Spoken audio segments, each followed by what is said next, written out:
لو في حاجة واحدة أنتِ محتاجة تعمليها دلوقتي، هو إنِّك تحافظي على ترطيب بشرتِك وتعالجيها من الجفاف، لإن لو بشرتِك جافة فده هيخلّيكِ دايمًا حاسة إن بشرتِك مشدودة وبتهرشِك، وكمان ممكن يسبب إحمرار والتهاب، فعشان كده محتاجة كريم مرطب قوي ومفعوله يكمّل لفترة طويلة، زي كريم يوياش زيموس اللي من أول مرة تستخدميه هتحسي بفرق كبير في بشرتِك، وأي إحساس بالهرش بسبب الجفاف هيختفي خالص.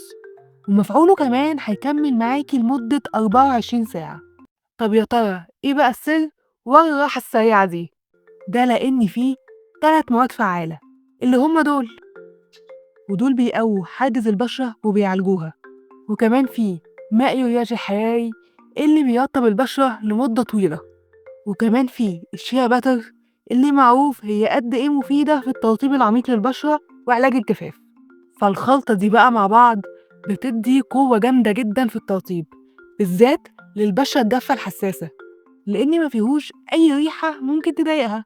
الكريم ممكن تستخدميه على إيدِك أو جسمِك أو حتى كمان وشِّك لو محتاج ترطيب، وهو كمان آمن جدًا حتى كمان للبيبيهات.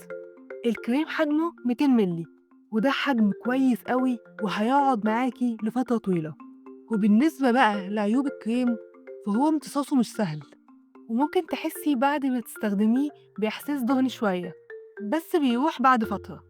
الكريم كمان سعره غالي شوية بس بالمقارنة بالنتيجة اللي هتاخديها منه فهو بصراحة يستاهل جدا. فلو عايزة تعالجي جفاف بشرتك فأنا هسيبلك في الديسكريبشن اللينك بتاعه من موقع الشركة وكود الخصم بتاعك. ولو عايزة تعرفي أكتر عن كريمات تعالج الجفاف فشوفي الفيديو ده عن أفان كولد كريم. ولحد ما أشوفك الفيديو الجاي خلي بالك من بشرتك.